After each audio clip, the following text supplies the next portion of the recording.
My mom said you clicked it in your sleep and secretly took money for my brother's tuition.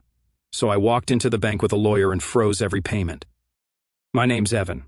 I'm 30, the middle kid, the fixer. I work as an operations analyst at a logistics company. I'm the person who plugs the leaks no one else sees. At work, that means spreadsheets, checklists, Slack messages at odd hours. At home, it means jump-starting dead batteries, rebooking flights, spotting rent, and resetting whatever password got lost again.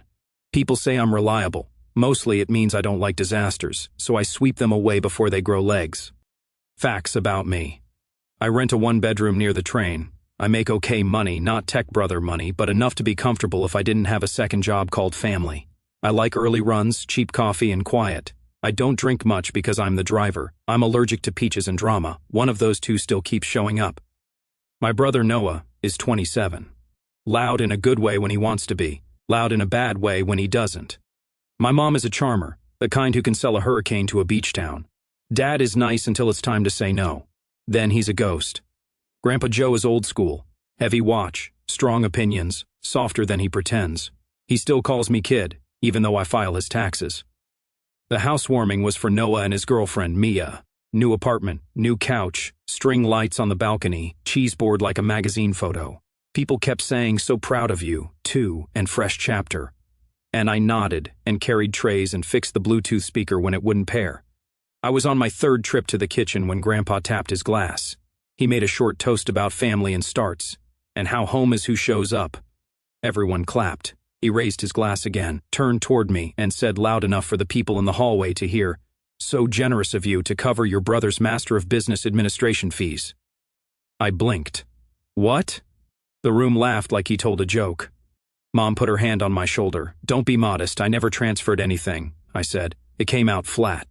Mom rolled her eyes, smiling in that way you do for company. "Maybe you clicked something in your sleep." People laughed again. Mia looked at me, eyebrows up, a question hiding behind the smile. Noah clinked my glass with his. "We'll talk," he said, already turning to accept another hug. I stood there with a paper plate and a grape rolling toward the edge. My head buzzed. I kept thinking, maybe Grandpa misunderstood. Maybe Mom's making some weird joke. Maybe I did click something. Stupid thoughts. I cleaned up the kitchen, tied a trash bag, showed Dad how to work the ice maker. Mom called me our hero. Someone handed me a baby to hold. I didn't taste the cake. On the balcony, the city hummed. Noah was talking about recruiting season and graduate management admission test program percentiles. Mom told Aunt Lena, her older sister who doesn't come to everything, that we're all pitching in. It's a family dream. Aunt Lena looked at me and then away. She has a face that says more than her mouth ever does. "Evan," Mom called, "can you help me with the thermostat? It's stuck again." I adjusted the thermostat. I moved a rug that kept catching the door. I lifted a box into a closet because Noah's back felt weird. I smiled in photos. When Grandpa hugged me goodbye, he whispered, "You did good, kid." I didn't answer because I didn't know what he meant anymore. At home, I put the plate with a slice of cake in the fridge and stared at nothing for a while. I told myself not to make a scene, not to text the group chat in all caps, not to accuse. Sleep first, then double check. Maybe it's nothing. Maybe it's a one-time thing I forgot. I plugged in my phone. The family chat pinged. "Mom, tonight was perfect. New beginnings, team effort." Noah, "Couldn't do it without you, bro." Me, "Congrats again. I'm proud of you. Good night." I lay down in the dark and heard Mom's voice in my head. "Maybe you clicked something in your sleep," and felt my jaw lock. I wasn't mad yet, just awake. I put the phone face down and tried to breathe like the apps say. Tomorrow, I told myself, check tomorrow. No scenes, no fights, just facts, then decide what to do. Here's the thing about my family. We don't ask, we hint. We say, "It's fine," and then stall long enough that someone else picks up the slack. We use words like team when we mean Evan. When we were kids, Noah and I were different animals. He liked big entrances. I liked finished homework. He once forgot his science project at home, and Mom turned the car around like it was a rescue mission. When I got a perfect score, she said, "Did you thank your teacher?" When Noah won the most spirited, Dad bought balloons. When I got a part-time job at the library, Dad asked if I could cover gas for the next month while things evened out. Little stuff, right? But little stuff adds up. In high school, Mom opened a store credit card for emergencies and put my name second to build credit. I was 16. In college, when my laptop died, Dad said, "Use the family card." and then wanted to split the bill, but the split never arrived. After graduation, Noah moved back in for a month. That turned into a year.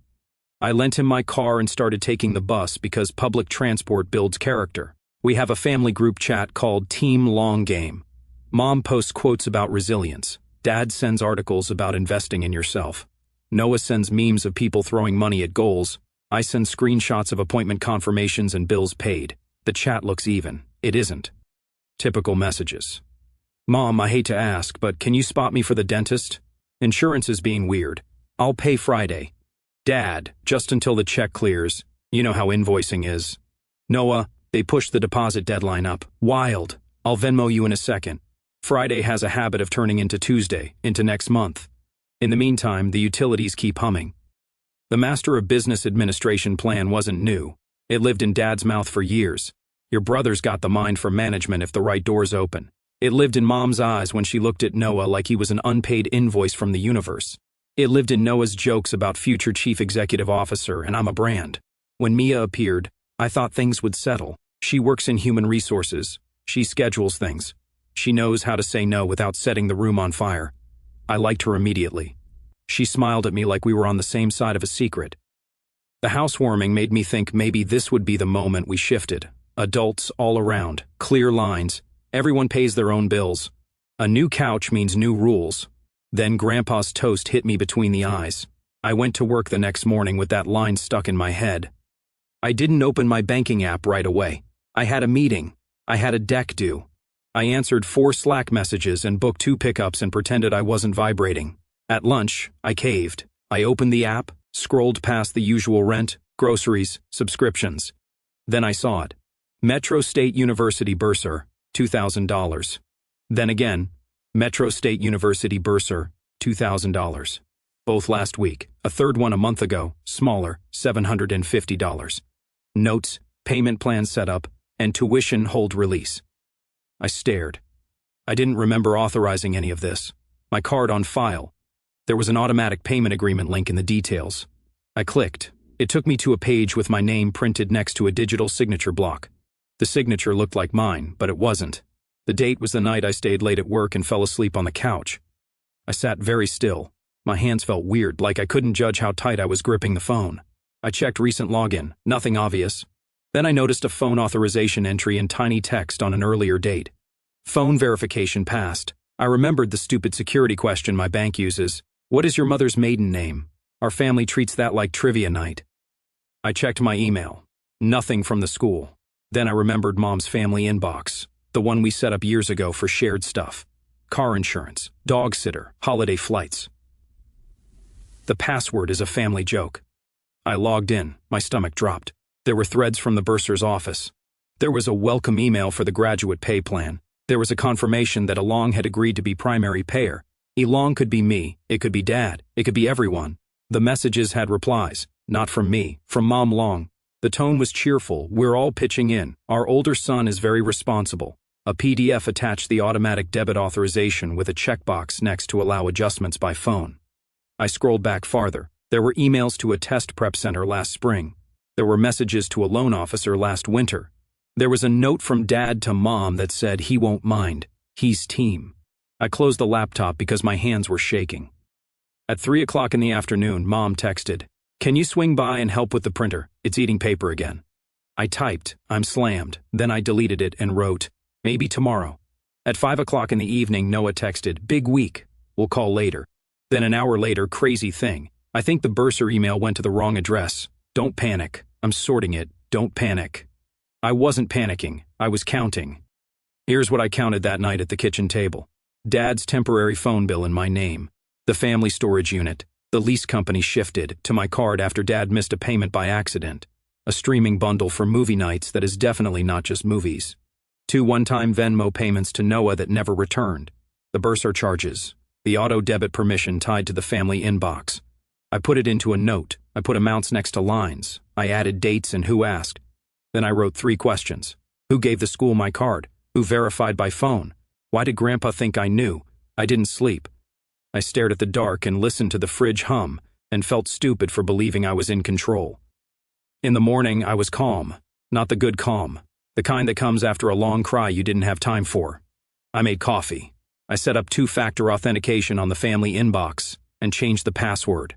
I took screenshots of every email and filed them in a folder named tuition stuff. I forwarded the bank phone authorization to myself. I called the bursar's office. A woman with a warm voice said, "We can only discuss the account with the student or the authorized payer." I said, "That's me." She asked for my name and the last 4 digits of my card. I gave them. She paused. "Oh," she said, "yes. I see you here as the primary. How is that set up?" "Online, then verified by phone." "Who verified?" "It just says parent." I swallowed. "Can I get copies of the authorization?" She said, "You can request that by email from the account on file." I thanked her. I hung up. I stared at the wall for a long minute. Then I called Aunt Lena. She picked up on the second ring. "Hi, honey. Did you hear Grandpa last night?" She breathed out. "I did. I never agreed to anything." "I know," she said. "We didn't talk about Mom. We didn't talk about Noah. We didn't talk about Dad. We talked about printers and weather and her neighbor's cat until I could say, 'Can I send you something?' And she could say, 'Yes.' I sent the screenshots. She replied with one line, 'Get everything in writing and don't tell them you're looking yet.' I stared at that message like it was a life preserver. Then I opened my laptop again and kept pulling threads. The week between the housewarming and the bank visit felt like balancing a glass on my head. I moved carefully. I smiled on calls. I kept my voice light in the family chat. I did not accuse. I gathered. I forwarded the bursar emails from the family inbox to my personal email, and then turned off forwarding so no one could erase the trail without me seeing. I exported a PDF of the authorization with the checkbox next to allow adjustments by phone. I took a photo of the signature and put it side by side with my actual signature on my driver's license. Close, but not mine. The E was wrong. The angle was Mom's. I called the bank fraud line and asked polite questions. The woman on the line, Ava, had a calm voice I wanted to borrow. "Looking at your account, I see a phone authorization 2 months ago," she said. "Who called?" "It shows household phone verified by your security question." "What was the question?" "Mother's maiden name." I laughed once, bitter. "Okay." She hesitated. "Do you want to file a dispute?" "Soon," I said. "Not yet. I need a copy of the call note." "We can request a transcript," she said. "It takes a few business days, please." The email arrived 2 days later. A transcript of a call with a female caller who confirmed household details and authorized recurring payments to Metro State Bursar. No recording attached, but enough detail to make me want to walk into the sun. I sent the transcript to Aunt Lena. She called me right away. "You need a lawyer," she said. "Not because you're suing, because you need someone to say the hard sentences without shaking." "I don't know any lawyers." She did. She set up a meeting with her friend, Priya Singh, who does consumer law and family disputes. Priya looked at the papers, looked at me and said, "This is messy, but it's not complicated." Her list: freeze the auto debit, change your banking passwords and security questions to things your family can't guess, move your direct deposit to a new bank this week, put a fraud alert on your credit, get the bursar to remove your card, do not argue in text, send a single email with clear boundaries later. If they push back, we go to the branch manager together. "Do you want me to be the bad guy?" she asked. "I'm good at it." I nodded. Before we moved, I wanted to give my family a chance to do the right thing without paperwork. I don't know why. Habit, maybe. I called Mom. "Hey, sweetie," she said, warm as soup. "Can you bring over your drill this weekend? Your father keeps saying he'll hang the shelves, but—" "Mom," I said, "did you authorize tuition payments for my account?" Silence, then a laugh. "Stop being dramatic. We discussed this. We didn't. You're always so busy," she said. "We talked about it in principle. Family investment. Everyone pitching in. Grandpa shared the news at the party. It's good. It shows unity. I never agreed. You said you were proud of your brother." "I am. That's not an agreement." She sighed. The way people sigh when you forget to buy milk. "Evan, you love to make rules when we need solutions." "I have rent," I said. "I have my own life." "You're single," she said like it was a ledger line. "You're comfortable. Your brother is trying to build something. It's temporary." "Remove my card." "I can't talk about this now," she said. "I'm at the store." She hung up. I put the phone down and sat very still for a long time. Then I texted Aunt Lena. "I'm done asking." She responded with a thumbs-up emoji and an address. Friday morning I walked into the branch with Priya. She wore a navy blazer and the kind of face that makes people sit up straighter. The branch manager, Caroline, met us in a side room with glass walls. I slid a single printout across the table, the call transcript with the line, "Mother's maiden name," highlighted. Caroline read it. She looked at me. This is your account. Yes. And you did not authorize another person to make changes? I did not.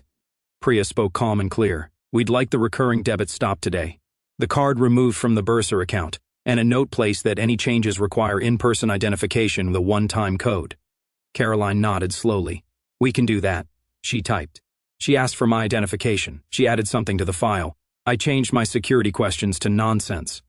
First car, marshmallow. Favorite teacher? Nope. Priya added.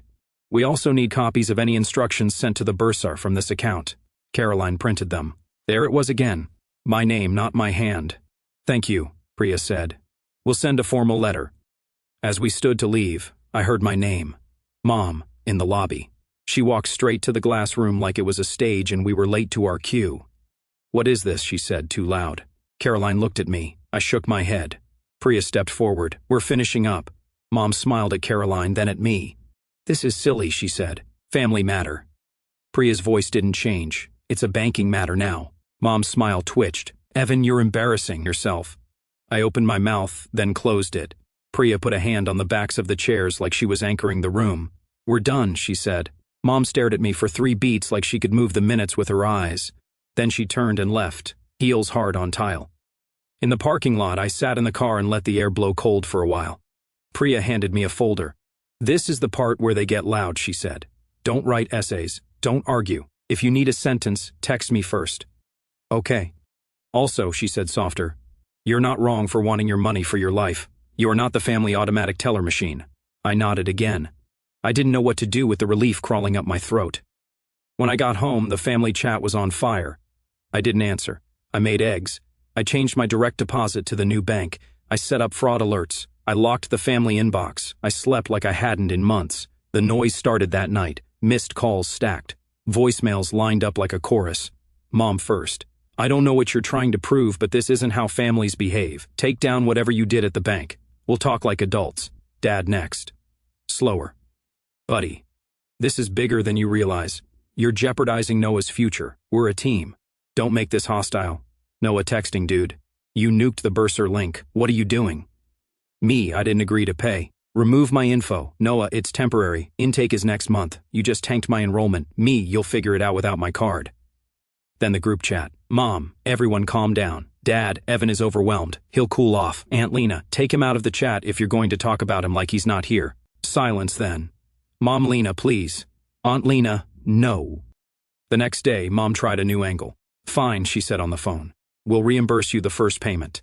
Happy? It's not about one payment, I said. It's about my name being used without asking. We asked, she said. You nodded at the party.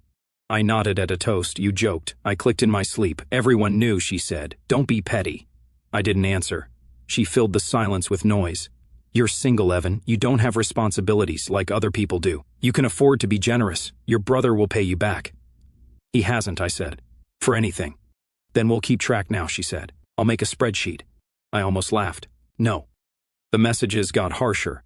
Noah wrote, You want me to fail? Is that it? Then you'll be sorry when I'm successful and you're not invited. Then Mia thinks this is a red flag. I typed okay and sent it because there was nothing else to say. Dad sent a long text about legacy and sacrifice in our family name. I put the phone face down and went for a run. When I came back, Aunt Lena had sent, Proud of you for keeping it short. There were practical fires too. The storage unit sent a late notice because Dad had assumed my card would cover it again. I called, gave them Dad's number and said, Take me off the account. They asked if I was sure. I said yes. I changed the Apple Pay on Mom's phone because she had somehow still been using my card for grocery pickups. She texted, The app isn't working. I wrote, Use yours. On Sunday, Grandpa showed up at my door with a paper bag of pastries. Kid, he said, What's all this fuss? I made coffee. We sat. He looked smaller than I remembered at the party. He took off his watch and polished the face with his shirt like buying time. I put my foot in my mouth, he said. At the housewarming, Joe from the club told me you were helping Noah, and I thought. He shook his head. Doesn't matter what I thought. You didn't know, I said. I didn't, he said. I'm sorry I said it like it was true. We sat without filling the air for once. He sipped. Your mother is persuasive, he said finally. She always was. I know. I don't like the way she used your name, he said. But I also know she'll twist and twist until you feel bad for breathing. We both smiled because it was mean and accurate. "What do you need from me?" he asked.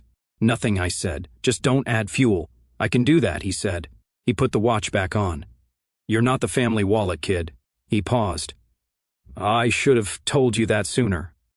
After he left, Mom texted, "Your grandfather is upset. Look what you caused." I didn't answer. Priya drafted a short email on my behalf which I sent to the family thread and blind carbon copied her on. I did not authorize anyone to use my accounts for tuition or any other expenses. My card and account are not to be used going forward. Do not add me to any agreements without my written consent. If you need to discuss finances, send an itemized request by email. That was it. 4 sentences. I read them 10 times before I hit send. It felt like putting a fence in the ground. Straight lines. No flourishes. Noah replied, "You ruined everything."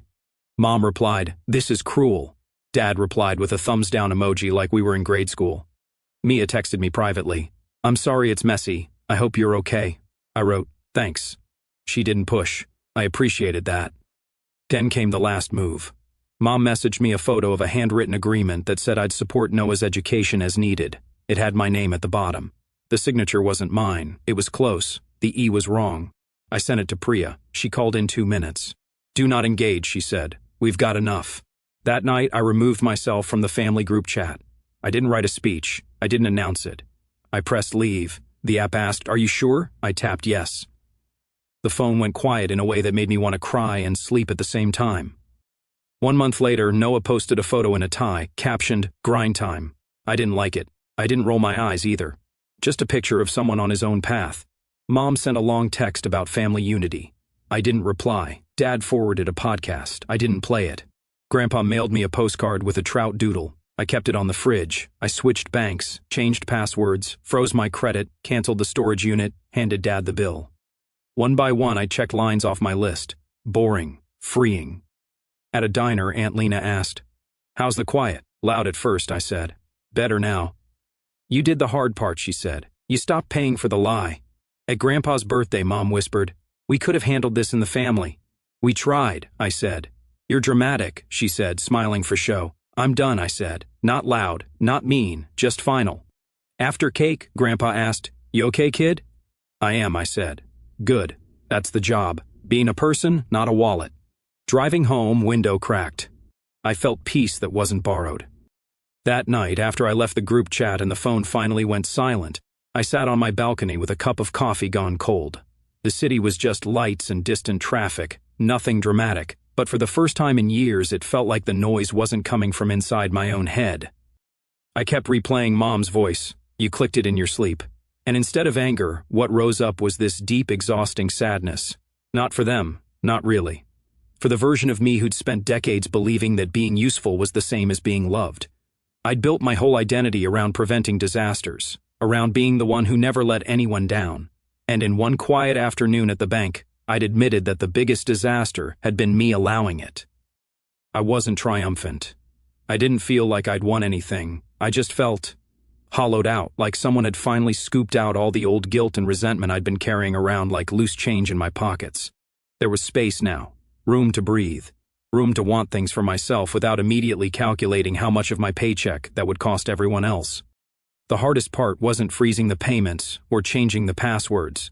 It was realizing how much I'd needed their approval, how I'd measured my worth and how many problems I could solve for them.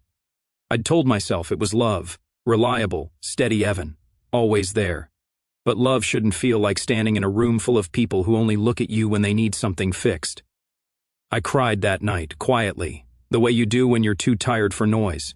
Not because I missed them exactly, but because I was grieving the family I'd wished we were, the one where team meant equal, where pride in Noah didn't require pieces of me, where my boundaries wouldn't be treated like temporary inconveniences. But the next morning, when I woke up without the usual weight in my chest, I understood something else. I'd finally chosen myself without apology. Not dramatically, not vengefully, just clearly. And that choice, small as it was, felt like the first honest thing I'd done in years. I'm still the fixer. I still jumpstart batteries and reset passwords and show up when it matters. But now I do it because I want to, not because silence or guilt or family is holding a gun to my generosity. I learned that being reliable doesn't mean being endlessly available, and that love, real love, doesn't forge signatures or laugh off theft as a joke. Some days I still feel the ache of distance, the weird emptiness where their daily chaos used to live.